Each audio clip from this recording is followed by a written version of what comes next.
सिद्धानं नमो वायरीयाणं नमो वज्रायाणं नमो लोये सबसाहुणं सिद्धं शुद्धं परम्य जडिन्दवर्णेन चन्द्रमकरलङ्कं गुणरेणभूषणोदयं जीवस्य परुगणं वक्षं पंच परमेश्वर भगवान की, तपस्वी सम्राट आचार्य संत सागर जी महाराज की, चतुर्थ पटारी आचार्य सुनील सागर जी गुरुदेव की, हरिका सुब्रमती माता जी की। कोई मजदूर बड़ी दूर तक अगर सामान लेकर के जा रहा हो और फिर थोड़ी देर वो पूरा बोझा नीचे उतार कर वृक्ष के नीचे विश्राम करता है तो उसको एक अलग ही शांति के आनंद की अनुभूति होती है। ऐसे ही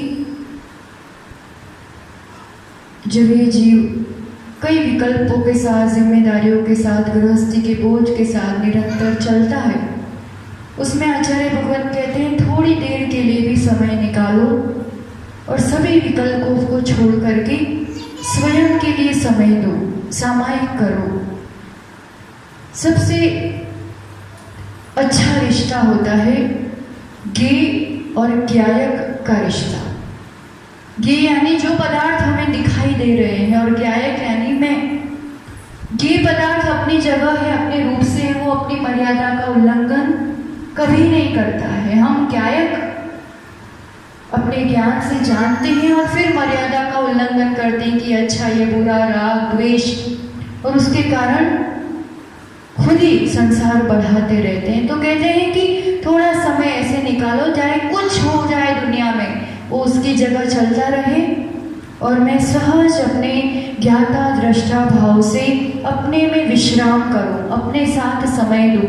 कोई भी विकल्प नहीं, कोई भी इच्छा नहीं, जो हो रहा है मैं सिर्फ जानूं और देखूं।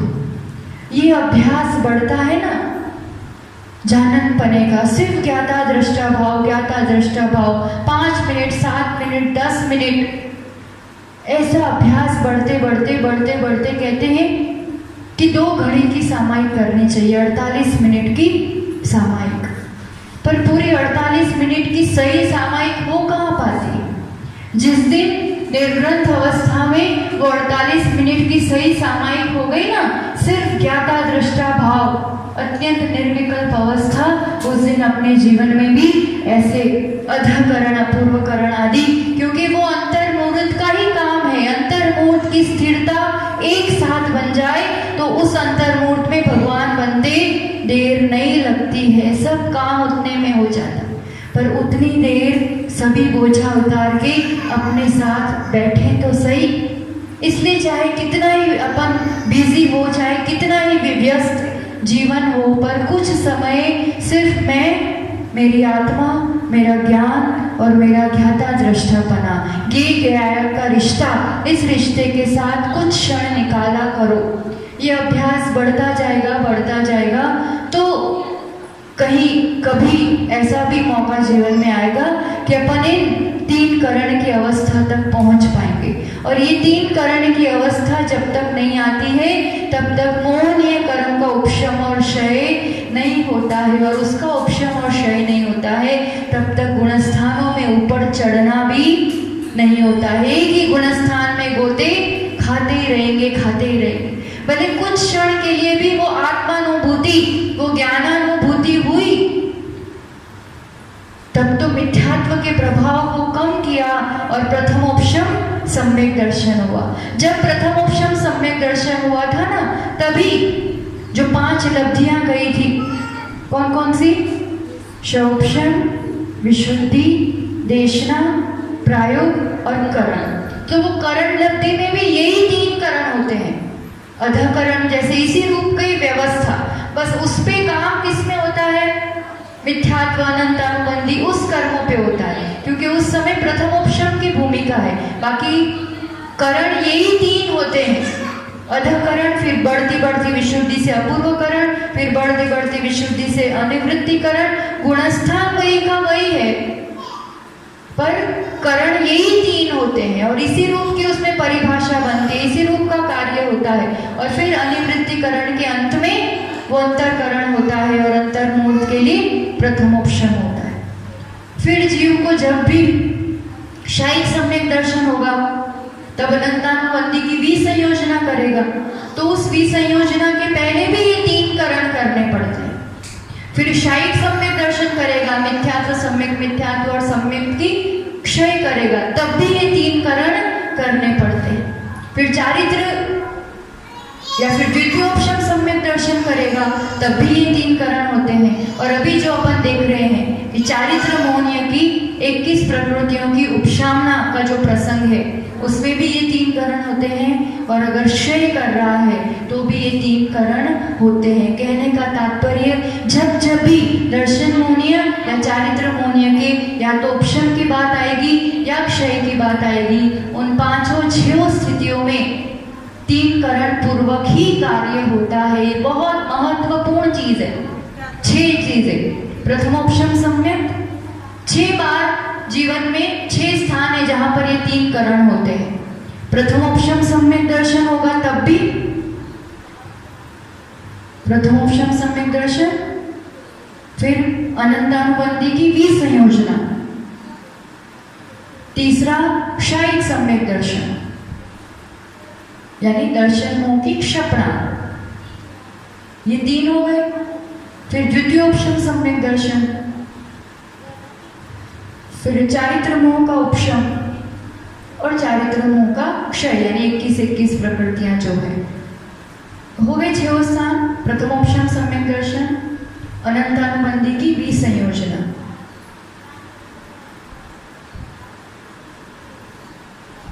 फिर दर्शन मोह की क्षपणा या शायिक सम्यक दर्शन, को एक ही बात है। शायिक सम्यक दर्शन होने के समय यानी दर्शन मोह को खत्म करना है उस समय, तो ये 3 हो गए। फिर द्वितीयोपशम सम्यक दर्शन, चौथा स्थान, चौथा कार्य, 5वां चारित्र मौन्य की 21 प्रकृतियों का उपशम यानी उपशम श्रेणी जो चढ़ी है वो लिख लिए 5। और छठा चारित्र मौन्य की 21 प्रकृतियों की क्षपणा, क्षय करते समय, शपक श्रेणी चढ़ते समय। 3 करण पूर्वक ही ये कार्य होते हैं। और तीनों करण यानी परिणाम एक समय में विशुद्धि बढ़ती जा रही है। नाना जीव इस पुरुषार्थ को कर रहे हैं। अभी भी कोई इस समय जब अभी सुन रहे हैं तब भी कोई जीव श्रेणी आरोहण कर रहा होगा। अपने जीवन में भी वो क्षण कब आए, जब आएगा प्रभु पर आपकी कृपा है केवल ज्ञानी तीर्थंकर प्रभुओं की कि अपने लिए सर्वज्ञ प्रभु ने ये ज्ञान दिया है। बाकी कहीं भी ये ज्ञान सुनने पढ़ने नहीं मिलता है। ये बहुत महत्वपूर्ण विषय चल रहा है। तो अधःकरण जो 7वें गुणस्थान में सातिशय अप्रमत गुणस्थानवर्ती जो विश्रेणी चरणे के सम्मुख है, उसके लिए जो करण होता है वो अधःकरण। अधःकरण की परिभाषा समझी थी। अधःकरण यानी ऊपर समय में कोई जीव है, उनकी विशुद्धि नीचे वाले समय के जीवों के साथ समान हो सकती है। अभी वो उस कैटेगरी में है, उस अवस्था में है। और यहाँ पर अंतर्मूल समय है उसका और असंख्यात लोक प्रमाण टोटल परिणाम है। तो उस चीज को समझने के लिए यहाँ पर अंक संदृष्टि से अपन ने थोड़ा सा समझा था कि किस रूप की समानता होती है, कहाँ तक हो सकती है, कितनी हो सकती है। तो कुल परिणाम अपन ने माने थे 3072, है ना।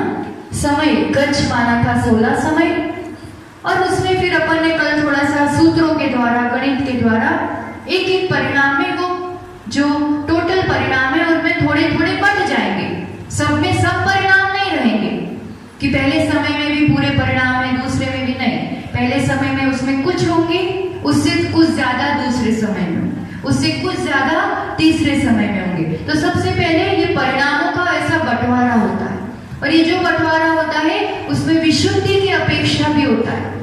जो सबसे पहले समय में जो परिणाम है वो सबसे जघन्य विशुद्धि होगी।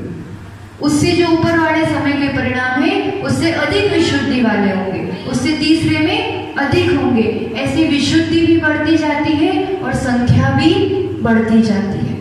संख्या समान रूप से बढ़ती है, तो वो समान रूप से जो बढ़ रही थी उसको अपन ने चय कहा था और सूत्र से चय निकाला था। यहाँ पर इस उदाहरण में चय की संख्या आई थी 4 और आदि धन यानी पहले समय के परिणामों की भी संख्या अपन ने निकाली थी 162। तो इस टाइप का टेबल आप बना सकते हैं। तो 1 से 16 समय चढ़ते क्रम में है ना, इसलिए समय ऐसे लिखे जाते हैं नीचे से ऊपर, क्योंकि पहला समय फिर उसके बाद दूसरा तीसरा। तो 1 से 16 समय ऐसे बना लिया और ये दूसरे कॉलम में जो है वो है उस समय के कुल परिणामों की संख्या।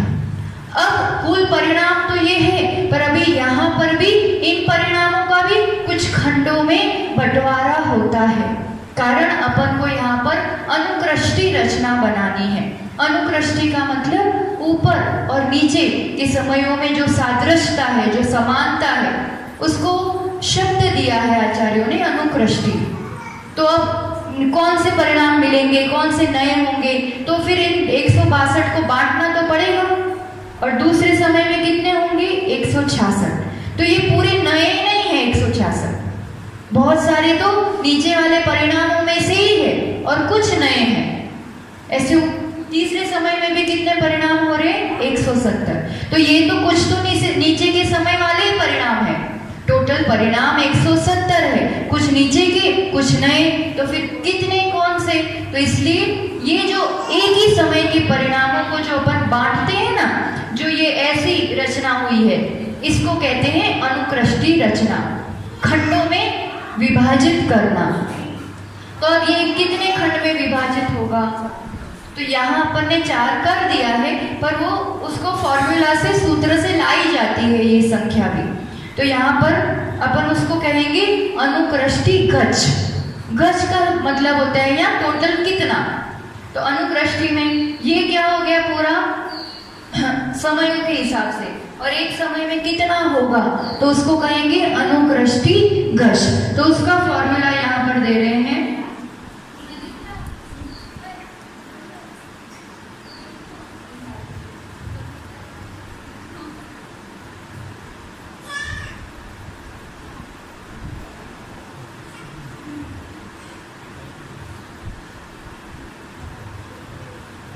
यहाँ कह रहे हैं अनुकृष्टि गज, ये जो है ना ये अनुकृष्टि गज, और ये जो है वो क्या है ऊर्ध्व गज।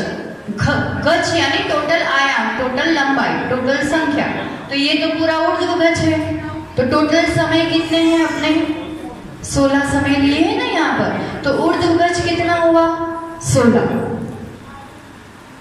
और संख्या की संख्या यहाँ पर 4 मानी है, क्योंकि अपन को उस रूप से यहाँ बताना है। वो ऊपर तो उसके लिए माना था, पहले जो संख्या निकाली थी ना उसके लिए माना था, अभी यहाँ पर संख्या को मानना है 4।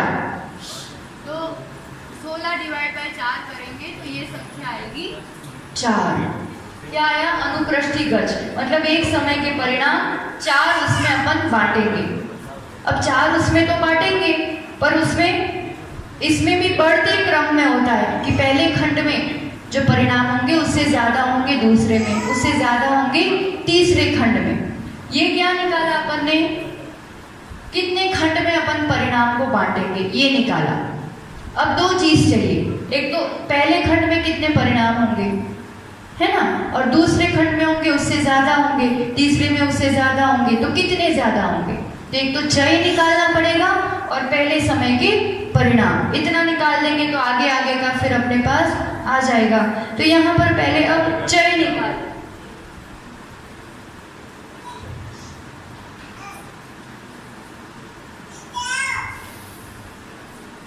जो कल किया था ना, वही कल क्या किया था अपन ने, ये सब समयों के लिए चय निकाला, फिर टोटल चय निकाला, फिर पहले समय के परिणाम निकाले। अब ये समझ लो कि अपना टोटल संख्या है ये है ना, अब इसको बांटना है, तो अब उसके लिए भी कार्य तो वही हो रहा है, फॉर्मूलाज वही लगेगी है ना। तो अब अपन क्या निकाल रहे हैं कि एक एक खंड में चय कितना होगा, कितना बढ़ेगा। तो उसका भी फॉर्मूला है ऊर्ध्व रचना का चय, इसका चय जो है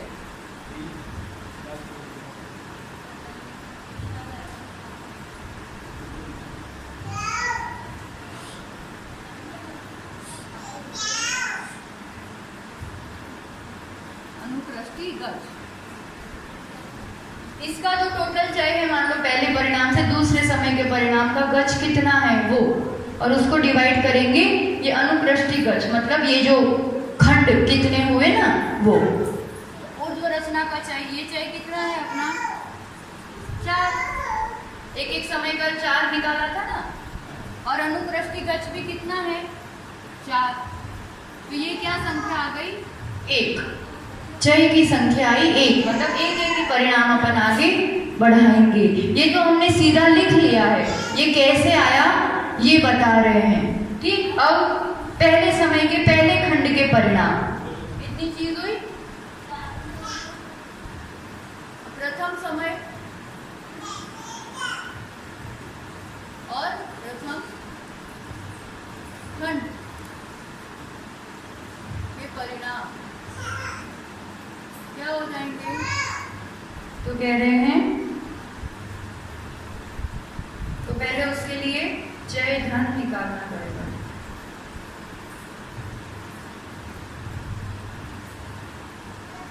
तो चय धन जो पहले जैसे निकाला था ये रख कर लिख लो।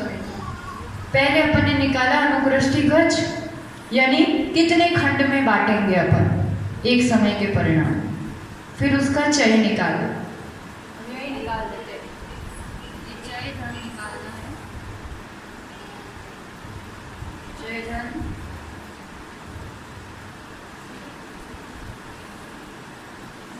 तो पहले फॉर्मूला ली थी ना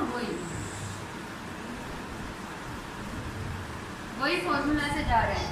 तो चय धन पूरा निकालना है, तो गज यहाँ पर 4 है अपने लिए, तो 4 - 1/2, गज 4 है और चय 1 निकाला अभी अपन ने, तो ये जो आंसर आता है वो है 3 × 2 6।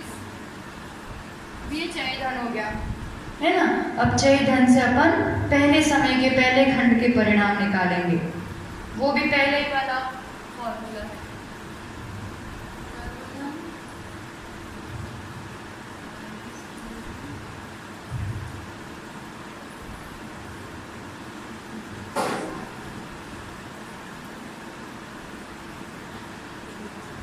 इतना ध्यान आया विषय, कल किया था सेम वही फॉर्मूला है। करना क्या है अपन को, पहले क्या किया 3072 परिणाम थे है ना, उसमें क्या किया था पहले वाले में 3072 परिणाम थे और समय 16 थे, तो एक एक समय में कितने परिणाम आएंगे वो निकालना था। तो उसके लिए सभी समय में समान रूप से बढ़ते हैं परिणाम, तो चय निकाला था है ना। चय निकालने के बाद टोटल चय धन निकाला था, क्योंकि चय धन की राशि से फिर अपने पास आता है पहले समय के परिणाम। अब पहले समय के परिणाम आ गए 162 और चय है अपने पास, तो दूसरे में बढ़ा देंगे 4 तो 166, फिर बढ़ा देंगे 4 से 170। अपने पास पहले समय की चीज आ गई ना। मूल निकालना क्या क्या चीज है, टोटल परिणाम है ना, उसमें से निकालना है पहले समय के परिणाम। पहले समय के परिणाम निकाल लिए और फिर चय राशि होनी चाहिए, तो दूसरे समय में चय ऐड करके फिर उसमें ऐड करके तीसरा चौथा, फिर तो जितना होगा हो जाएगा। ये लक्ष्य है मूल। तो चय राशि होनी चाहिए और पहले समय की परिणाम की राशि होनी चाहिए। तो कल ये काम किया था अपन ने। अब चीज वही की वही है।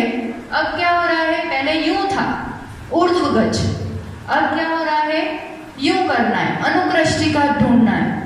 तो अब ये सब भूल जाओ, ऊपर का अपने लिए कितना है, इतनी चीज है 162 टोटल परिणाम पहले समय के है ना। पहले समय के परिणाम कितने हैं 162। अब उसको बांटना है, तो कितने खंड में बटेगा 4, ये अपन ने यहाँ निकाला और ये अनुप्रस्थी गज, ठीक है। अब 4 खंड में बटना है, तो अब पहले समय में कितने परिणाम होंगे, फिर दूसरे खंड में, पहले समय के तो हैं पर पहले खंड में कितने होंगे, दूसरे खंड में कितने होंगे, ये निकालना पड़ेगा ना। टोटल है ये तो 162, एक एक खंड के निकालना पड़ेगा। तो अब एक एक खंड के निकालने के लिए सबसे पहले अपन क्या निकाल रहे हैं? तो अब पहली बात कि चारों खंडों में क्या समान रूप से बटेंगे? परिणाम समान नहीं बट रहे। किस रूप से बट रहे हैं? पहले खंड से दूसरे में ज्यादा, उससे तीसरे में ज्यादा, है ना? तो जो ज्यादा ज्यादा होता है उसको क्या कहते हैं अपन? चय राशि। ध्यान आ रहा है विषय? इसलिए सबसे पहले अपन चय निकालते हैं। मूल लक्ष्य इन परिणामों को इन खंडों में बांटना है। तो किसको कितने परिणाम मिलेंगे उसके लिए ये फॉर्मूला से ये लाने के लिए पहले चय राशि लाते हैं कि कितना कितना अधिक है। तो चय निकालने के लिए ये फॉर्मूला लगाया अपन ने और एक आया चय। अब चय अपने पास है तो पहले समय के परिणाम चाहिए। तो इस परिणाम इसका फॉर्मूला है ये सर्वधन माइनस चय धन अपॉन गज। तो चय धन चाहिए उसके लिए। तो चय धन का फॉर्मूला है ये गज माइनस 1/2 इंटू गज बाय चय। तो टोटल चय धन आता है 6। तो टोटल परिणाम कितने हैं? 162। चय धन कितना है? 6। और गज यहाँ कितना है अपना? 4। ये जो राशि आती है ये आती है 39। जो ये 39 है ना, इस रूप से आया पहले खंड के परिणाम। तो ये 39 आया। अब एक चय ऐड करेंगे तो 40, उसमें और एक चय ऐड करेंगे तो 41 और एक चय और ऐड करेंगे तो 42। इसका टोटल करेंगे ना 39 प्लस 40 प्लस 41 प्लस 42 क्या होगा? 162। इन परिणामों को इस रूप से बांटा। तो ये क्या है? परिणामों की संख्या 39 परिणाम है। तो कौन से 29 परिणाम? तो 1 से लेकर के 29 तक। फिर ये 40 परिणाम है। कौन से 40? तो इसके बाद वाले 40 से लेके 79। तो ये संख्या है और ये उसमें कौन से परिणाम है? तो इसकी जो विशुद्धि है इससे पहले खंड की उससे दूसरे खंड की विशुद्धि बहुत ज्यादा है, इससे तीसरे खंड की विशुद्धि ज्यादा है और चौथे खंड की और ज्यादा है। कोई भी जीव अगर ये पहले समय में किसी के भी परिणाम होंगे तो इस 162 में से कोई भी एक परिणाम उसका उस समय हो सकता है। विषय ध्यान आया? और दूसरा कोई मुनि चढ़ेगा तो उसका उसके समान भी हो सकता है, या 162 है तो कोई दूसरा परिणाम भी हो सकता है। तो इतनी सारी वैरायटी है इसमें, इतनी रेंज है इसमें, इतने ऑप्शंस है कि पहले समय में इतने सारे परिणाम किसी को हो सकते हैं। अब ये अनुप्रष्टि रचना क्यों की? ये खंडों में क्यों बांटा? क्योंकि अपन को ये समझना है कि पहले समय वाले परिणाम दूसरे तीसरे कहाँ तक समान है और आगे फिर कहाँ असमान है, ये समझने के लिए ये कार्य किया। अब दूसरे समय में अब एक में निकाल दिया ना, तो अब इसी फॉर्मूला से दूसरे सब में भी इसी रूप से निकल जाता है। तो ये पूरी रचना इस रूप से बनती है। तो यहाँ पर पहले समय के परिणाम आते हैं 40, फिर एक एक चय करके 43। तो अब अगर अपन देखेंगे तो सबसे जो पहले समय के पहले खंड के परिणाम है 39, वो कहीं भी रिपीट नहीं हो रहे। वो सबसे जघन्य परिणाम है, वो आगे के समय में नहीं होते हैं। मतलब एकदम जघन्य परिणाम आगे रिपीट नहीं होंगे। कोई उत्कृष्ट एक समय का उत्कृष्ट परिणाम है, वो आगे वाले समय का जघन्य परिणाम बन सकता है। अब यहाँ की अपेक्षा ये उत्कृष्ट है, पर यहाँ की अपेक्षा तीसरे समय का तो जघन्य परिणाम हो गया ना, तो इस रूप से समानता हो सकती है। तो 41वां परिणाम है, कहाँ कहाँ है? दूसरे समय में भी है, तीसरे समय में भी है। ये वही होंगे 80 से 120 से, ये फर्क नहीं है, वही 40 परिणाम है, वही 41 परिणाम है, सेम परिणाम, संख्या भी और परिणामों की विशुद्धि भी वही की वही है। और यहाँ से शुरू करके 43 परिणाम, तो 40 प्लस 41 81 प्लस 42 तो 123। तो एक 166 में से 123 परिणाम रिपीट हुए हैं, पर 43 परिणाम नए भी हैं दूसरे समय में। ये 43 परिणाम पहले से समान है क्या? नहीं है, ये नए परिणाम है दूसरे समय के, सबसे अधिक विशुद्धि वाले। तो कुछ परिणाम रिपीट हो रहे हैं, समान हो रहे हैं, और कुछ नए उसमें बढ़ रहे हैं, समान है। और 43 परिणाम नए हैं ना पूरे। 162 तक यहाँ हो गया, अब ये 163 से 205 नए परिणाम है ये।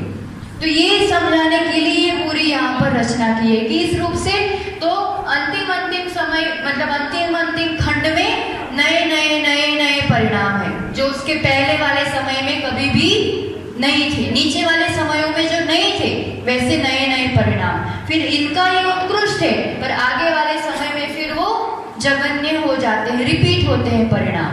तो लास्ट कॉलम जो है ना वो पूरा अनरिपीटेड कहलाएगा, मतलब वो नीचे के समयों में नहीं है, वो नए परिणाम। मतलब हर ऊपर वाले समय में कुछ नीचे के समय वाले परिणाम है और कुछ नए परिणाम है। ये वाली रचना यहाँ बनती है, इसलिए कदाचित ऊपर वाले समय के जीव के परिणाम नीचे वाले समय के जीव के परिणाम से समान हो सकते हैं, क्योंकि कोई यहाँ तक पहुँचा है और उसके परिणाम मान लो 121 है, 122 है, और कोई पहले ही समय में 122 पर पहुँच जाए, तो दोनों के समान हो सकते हैं, पर कुछ ही समय तक समान हो सकते हैं। जैसे यहाँ पहले समय का परिणाम कहाँ तक मिल रहा है? चौथे समय तक, उसके आगे नहीं मिल रहा है। तो ये क्या कहलाएगा? ये निर्वर्गणा कांडक। वर्गणा यानी जहां तक समयों की समानता है। अब इसके ऊपर इन परिणामों के पहले समय की समानता कहाँ तक है? चौथे तक। इसके ऊपर नहीं है ना, इसलिए 1 से लेकर के 4 तक ये कांडक एक ग्रुप बन गया। ऐसे ही 5वें समय का परिणाम कहाँ तक जा रहा है? मैक्सिमम 8वें तक। तो ग्रुप हो गया, ये फर्स्ट ग्रुप, ये सेकंड ग्रुप, ऐसा। तो ये जो कांडक जितने समयों का होता है ना, उतने ही खंड एक समय के होते हैं। ये दोनों सेम होता है। खंड जितने होंगे, अनुकृष्टि रचना जितनी होंगी, उतना ही एक कांडक होगा। जैसे ये 4 समय का कांडक है, उतने ही खंड के एक अनुकृष्टि है। इसी रूप से पूरा सेटिंग होता है। ये तो बहुत कम परिणामों का अपन ने देखा, क्योंकि अपन को समझना था विषय। बाकी असंख्यात लोक प्रमाण परिणामों का भी इसी रूप से पूरा व्यवस्था बनती है। और देखो लास्ट वाला परिणाम है 57, है ना।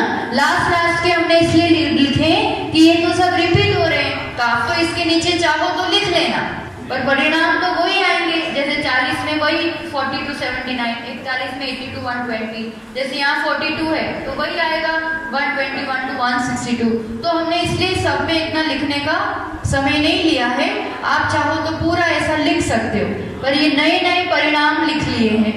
तो लास्ट वाला जो है, जैसे 57 वाला परिणाम, नंबर ऑफ परिणाम 57 और 856 से 912 तक, ठीक है। तो ये उसकी डिग्री हो गई। तो ये जो परिणाम है ये कहीं पर भी रिपीट नहीं हो रहे। सबसे उत्कृष्ट परिणाम और सबसे जघन्य परिणाम, 39 सबसे जघन्य है, वो 57 सबसे उत्कृष्ट है। वो कहीं भी रिपीट नहीं होते, उसकी समानता कहीं भी नहीं पाई जाती है। बाकी सब बीच वाले परिणामों की समानता कहीं कहीं पाई जाएगी। ध्यान आया विषय? सबसे जघन्य और वो ऊपर वाला सबसे उत्कृष्ट, ये कहीं भी समान नहीं है, रिपीट नहीं होते। वो अपने आप में खुद की जघन्य और उत्कृष्ट परिणाम है। तो इस रूप से ये अनुकृष्टि रचना हुई। अब ये तो परिणामों की इस रूप की व्यवस्था है, इससे साधक को, मुनिराज को कुछ भी लेना देना नहीं है। वो तो अपनी एक समय की विशुद्धि बढ़ाते हुए ऊपर चढ़ता जा रहा है। तो इन अधःकरण में कौन से कार्य होते हैं?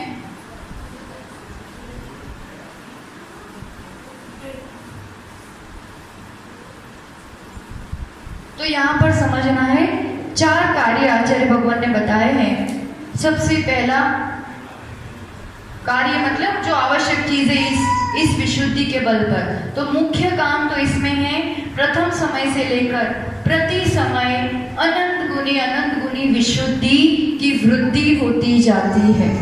ये काम हो रहा है इधर। और इसके साथ और क्या काम हो रहा है? तो कहते हैं स्थिति बंधापसरण।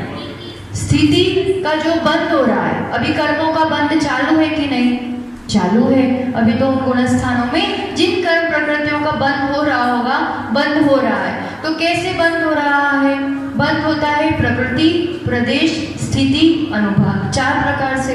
उसमें सबसे मुख्य रोल जो होता है वो स्थिति और अनुभाग का ही है ना। तो अब स्थिति, क्योंकि संसार को कम करना है, अब तो स्थिति ज्यादा बंधेगी तो संसार बढ़ता जाएगा। तो अब स्थिति, अब जो बंद हो रहा है वो कैसा हो रहा है? बंधापसरण, अपसरण हो के, घट घट के। जैसे इस समय जो स्थिति बंधी, उससे अगले समय में बहुत कम स्थिति बंधेगी, उससे अगले समय में बहुत कम। स्थिति का बंध घट घट के होता है हर समय में, ये कार्य होता है इसमें। तो इसको क्या कहा है? स्थिति बंधापसरण। घट घट के स्थिति का बंध हुआ, पूर्व के समय से अभी के समय में कम, उससे अगले समय में कम, ऐसे स्थिति बंध कम कम होता है। और तीसरा कार्य क्या होता है? तो कहते हैं स्थिति तो कम बंध रही है, इसलिए अब बात आई अनुभाग की। अनुभाग कैसा बंधेगा? तो जो पुण्य प्रकृतियां होंगी, प्रशस्त प्रकृतियां, है ना, उसका अनुभाग बहुत अच्छा वाला बंधेगा, जो चौथे स्थान वाला होता है वैसा।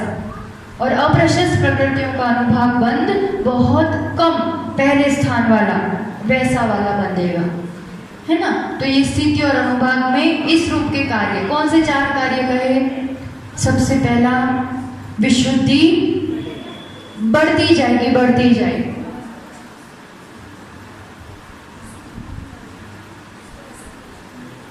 क्या प्रति समय, ऊपर के हर समय में विशुद्धि वृद्धि। दूसरा, स्थिति बंद कैसे होगा? घट घट करो, ठीक है। तीसरा, प्रशस्त प्रकृति का अनुभाग कैसा बंधेगा? प्रशस्त प्रकृतियों का अनुभाग चौथे स्थान वाला, उत्कृष्ट। जैसे साता वेदनीय आदि बंध रहे होंगे ना, शुभ नाम कर्म के बंध रहे होंगे, तो बहुत उत्कृष्ट वाले बनते। और अप्रशस्त यानी पाप प्रकृतियों का। प्रशस्त यानी पुण्य, ठीक है। और चौथा, पाप प्रकृति अगर कोई बन रही है,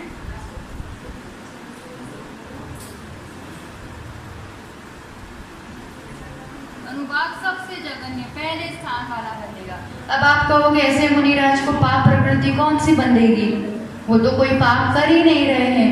तो जो प्रकृतियां बंधती है, ज्ञानावरण, दर्शनावरण, ये सब जो ध्रुव प्रकृतियां हैं, अपन आगे अभी और कर्म विज्ञान देखेंगे तो उसमें समझेंगे अपन कि 10वें गुणस्थान तक ये सब प्रकृतियां निरंतर बंधती ही बनती है, चाहे कोई 10वें गुणस्थान तक। तो अभी तो अपन 7वें में है ना, तो बंद हो रहा है। तो ज्ञानावरण, दर्शनावरण, ये सब कौन सी प्रकृतियां हैं? पाप प्रकृतियां, घातिया कर्म की प्रकृतियां। तो वो बंध रही हैं, पर उसका अनुभाग कैसे बंधेगा? अत्यंत जघन्य, न के बराबर। बंधना तो है पर कम अनुभाग से बंधेगी, जघन्य से। तो ये 4 कार्य होते हैं। तो इस रूप से अधः प्रवर्त की बात, अधःकरण की बात, चौथे स्थान वाला। जैसे अपन ने लता, दारू और अस्थि और शैल देखा था ना, ये 4 स्थान कहलाते हैं। वो तो पाप प्रकृतियों में देखा था। ऐसे पुण्य प्रकृति में आता है गुड़, शक्कर, मिश्री और अमृत। तो चौथे स्थान वाला, अमृत वाला बंधता है, ऐसा उत्कृष्ट अनुभाग। इसलिए हमने उत्कृष्ट लिख दिया, क्योंकि वो वाला अभी हमने पढ़ाया नहीं है आपको कि पुण्य प्रकृति में कैसे अनुभाग होता है, इसलिए। ठीक। तो इस रूप से एक एक समय में अधः प्रवर्त में वो विशुद्धि बढ़ाता जाएगा, बढ़ाता जाएगा। और उसके अंतिम समय में, अब एक समय पहले तक की ये सब बात है, और विशुद्धि बढ़ते बढ़ते वही मुनिराज, वो जीव 8वें गुणस्थान में, अपूर्व करण में प्रवेश करेंगे। अब क्या स्थिति होगी परिणामों की, और किस रूप से होगी? अपूर्व करण गाथा एक दो देख लेते हैं अपन।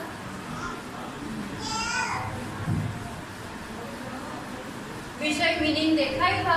अपूर्व करण यानी अभिस्करण, अपूर्व अपूर्व परिणाम, पहले नहीं हुए हैं वैसे अत्यंत विशुद्धि वाले परिणाम। तो यहाँ पर उसकी परिभाषा बताते हुए, कार्य बताते हुए कह रहे हैं अपूर्व करण में 50 नंबर की गाथा में अपन लेते हैं। अंतो मुहूर्त कालम गम्यूण अध्यापवत् करणंतम परिसमयं सूर्यंतो अपूर्व करणम सम्मिलयि।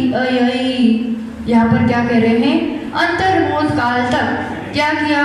अधप्रवत करण किया, उसका भी अंतर्मुहूर्त काल फिनिश हुआ। तो परिसमयम उसका प्रति समय क्या हो रहा है? विशुद्धि बढ़ती जा रही है, बढ़ती जा रही है। और उसकी बढ़ती हुई विशुद्धि के साथ क्या होता है? अपूर्व करणम, अपूर्व करण में उस जीव का प्रवेश होता है। अब इस अपूर्व करण में क्या होता है? इसका लक्षण परिभाषा बता रहे हैं। एधम ही गुणाठाणे विसरिस समयठ्ये जीवेहिम पूर्वपमत्ता जम्हा होन्ति अपूर्वाहु परिणामा। जिस कारण इस अपूर्व करण गुणस्थान में क्या हो रहा है? यहाँ पर विसरिस यानी विसदृश समान रूप परिणाम नहीं पाए जाते हैं। ऊपर ऊपर के समयों में अब समानता नहीं पाई जाती है। हर समय नए परिणाम, हर समय अपूर्व परिणाम। जैसे अधप्रवर्त में क्या था? ऊपर के समय और नीचे के समय में परिणामों में समानता थी। अब यहाँ से वो चीज खत्म हो जाएगी, अब और बढ़ते हुए परिणाम, बढ़ते हुए परिणाम। तो यहाँ कह रहे हैं ऊपर के और नीचे के उनमें विसरिस, विसदृशता ही होती है, समानता नहीं होती है। ये कहलाता है अपूर्वकरण गुणस्थान, जिसमें ऊपर ऊपर के समयों में नीचे के स्थित जीवों के साथ परिणामों में समानता नहीं ही पाई जाती है, अपूर्वपना ही पाया जाता है। इसे कहते हैं अपूर्वकरण गुणस्थान। परिभाषा लिखोगे? लिख लो।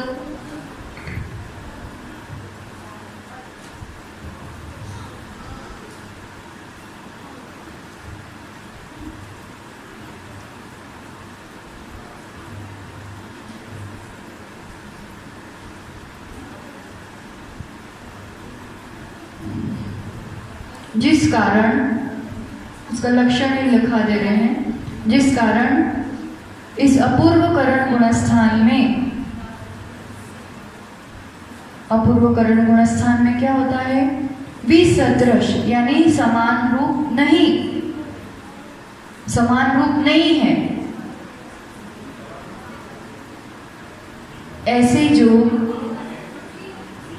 समान रूप नहीं है, ऐसे जो ऊपर ऊपर के समयों में स्थित जीवों के विशुद्ध परिणाम पाए जाते हैं, ऐसे जो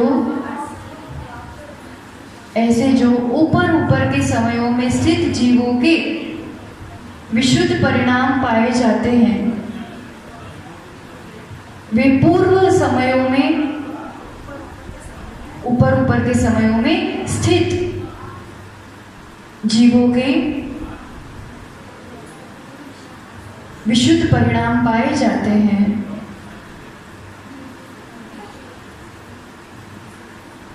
वे नीचे के समयों में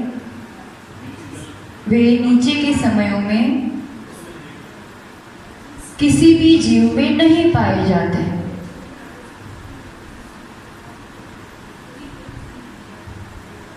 उस कारण से यह अपूर्वकरण कहलाता है। ये सबसे मुख्य इसका भेद है।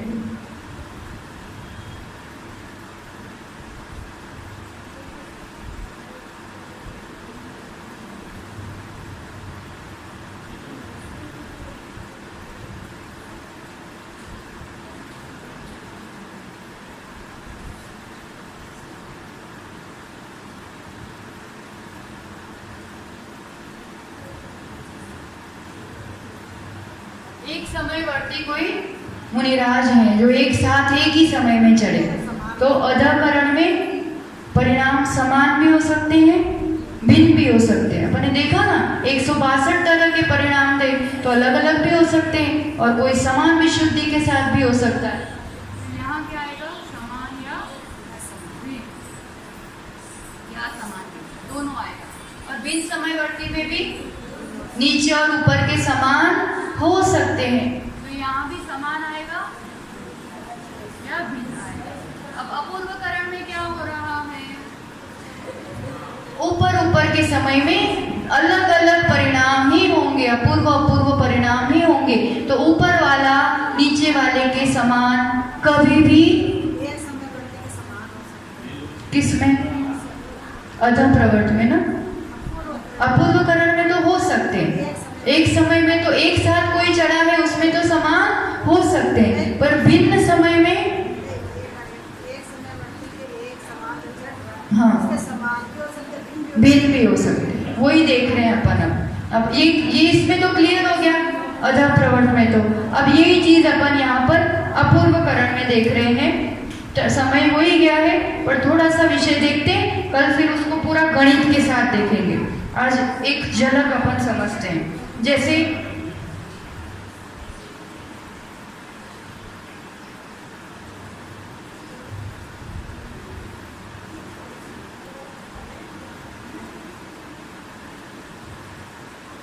अंतर्मूर्त काल होता है अपूर्वकरण का भी, है ना। अधप्रवर्त का कितना था? अंतर्मूर्त। अपूर्वकरण का भी अंतर्मूर्त, पर उससे कम। अधकरण का जितना समय होता है उससे कम समय होता है। तो मान लो कि यहाँ 8 समय है एक समझने के लिए, और टोटल परिणाम कितने हैं अपने? यहाँ पर माने हैं अपन ने 4096 समझने के लिए। ये पूरा कल लिखा देंगे, पूरा गणित करेंगे। आज 2 मिनट में खाली इतना विषय समझ रहे हैं कि क्योंकि अधकरण देखा है ना, तो इसमें डिफरेंस ख्याल आ जाएगा कि एकदम फर्क क्या पड़ रहा है। तो यहाँ पर पहले समय में माना कि 456 परिणाम।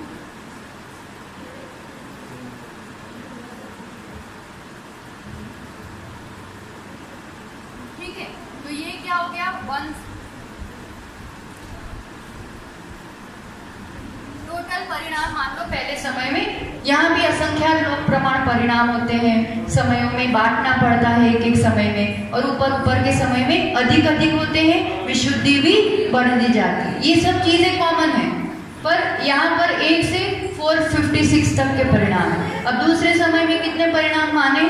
कि 472 है मानो।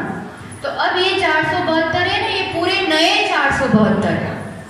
ये 456 में से कोई भी कॉमन या समान परिणाम नहीं है। ये कहाँ से स्टार्ट होगा? 457 से 472। ये ध्यान आया?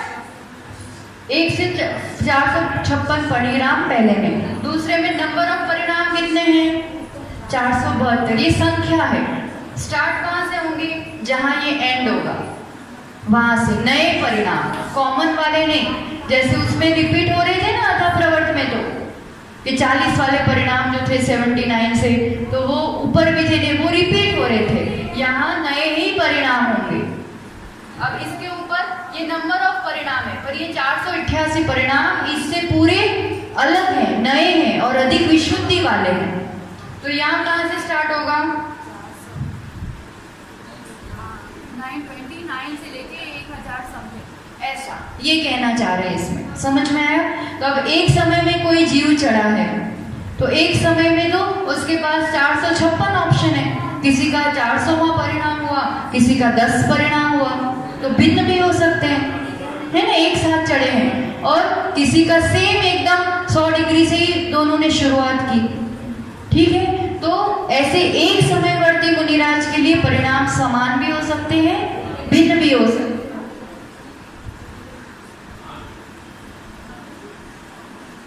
और भिन्न समयवर्ती लेंगे, जैसे उसमें चौथे समय में और पहले समय में कॉमन परिणाम थे, तो समान हो सकते थे। अब यहाँ दूसरे समय वाले के भी पहले समय से मिल नहीं सकते हैं परिणाम कभी भी, कितना ही जगन्य विशुद्धि हो, कितनी उत्कृष्ट हो, क्योंकि दूसरे समय की जगन्य विशुद्धि भी जो है ना 457, वो पहले समय की उत्कृष्ट विशुद्धि से भी बहुत ज्यादा है। इसलिए यहाँ समानता कभी भी नहीं हो सकती। ऊपर ऊपर के समय में बढ़ते हुए होंगे, नीचे वालों से असमान ही होंगे। इससे ये परिणाम अपूर्व है ना, पहले नहीं है वो वाले हैं, अब इससे ये परिणाम जो पहले नहीं है वो वाले हैं। अध मतलब नीचे नीचे थे, अपूर्व मतलब पूर्व में जो नहीं है, तो पहले वो परिणाम है ही नहीं, तो समान कैसे होंगे? इसलिए यहाँ क्या आएगा? भिन्न ही होगा, ये अंतर आ रहा है। ध्यान आया? तो इसका पूरा अपन 8 समयों में परिणामों को भी देखेंगे और अपूर्वकरण में बहुत मुख्य काम जो होना है ये उपशम का क्षय का, ये सब कहाँ होना है? अब अपूर्वकरण में होना है। तो उसके कार्य वगैरह भी अपन ये सभी विषय कल देखेंगे। आज के लिए इतना ही कि विषय भी समझे और उस विषय को समझने के साथ कभी सामायिक में बैठते हैं ना, तो इस विषय को चिंतन में ले सकते हैं कि हाँ मैं शांति से बैठा हूँ और मुझे किसी से कोई लेना देना नहीं है और अपने शांत स्वभाव में बैठ के मैं ऐसी चढ़ाई कर रहा हूँ। ऐसे अंदर अपन चिंतन करते हैं कि मैं ऐसे ऊपर ऊपर के गुण स्थानों में बढ़ता जा रहा हूँ, बढ़ता जा रहा हूँ और मैं अपने अंदर प्रवेश करता जा रहा हूँ, मेरी विशुद्धि बढ़ती जा रही है, बढ़ती जा रही है। ऐसा अपन खुद से चिंतन करते रहते हैं ना, तो वास्तव में ऐसा अपने साथ भी घटित होता है। अभी भी जहाँ जिस गुण स्थान में है अपन, शोभशम बनाए रखने के लिए भी ये सब विशुद्धि बहुत काम आती है। ये विशुद्धि बनेगी, अभी ये सब जान रहे हैं, ज्ञान कर रहे हैं, तो अपन को दुनिया का कोई विकल्प टेंशन नहीं होता है। कर्णानियों की पढ़ाई संसार के विकल्पों के साथ नहीं हो पाती। उतनी देर के लिए तो सब बोलते हैं ना, तो ये चढ़ता है, तो उतनी देर के लिए भी समझो कि अपने लिए एक अनुभूति के उस मार्ग में अपन प्रवेश कर पाते हैं। तो इसलिए ये सब विषयों को अपन शांति से गंभीरता से पढ़े भी, समझे भी, चिंतन में भी लाए और सबसे बड़ी बात उसको श्रद्धा में लाए कि केवली भगवान ने जो जाना है, जो जिया है, जो पाया है, वो अपने लिए परोसा है, वो इसी से गुजर गुजर के गए हैं और अब वो देख पा रहे हैं कि उसमें क्या कार्य होता है, किस रूप से। तो श्रद्धा बैठती है कि ये जीव ने ही कर्म बांधे हैं और अपनी विशुद्धि के बल पर वो इन्हीं कर्मों को खत्म भी कर सकता है। ये पढ़ते हैं ना, तो उस पर श्रद्धान पक्का होता है और श्रद्धान जितना पक्का होता है तो निशंकित होकर फिर कदम भी उस मार्ग में बढ़ते हैं। जब तक श्रद्धा पक्की नहीं होती तब तक उसके लिए पुरुषार्थ भी नहीं जग पाता। इसलिए इस ज्ञान को पा करके हम अपनी श्रद्धा जगाए और आत्म पुरुषार्थ जगाए। इसी दिव्य मंगल भावना के साथ जय बोलो आचार्य सुनील सागर जी गुरुदेव की। जिन वाणी के ज्ञान से सूझे लोकालोक, सो वाणी मस्तक नमो सदा देत मुदो। हे जिन वाणी भारती तो जपो दिन रहे, जो तेरा शरणागृहे सो पावे सुख चैन। 9 बार।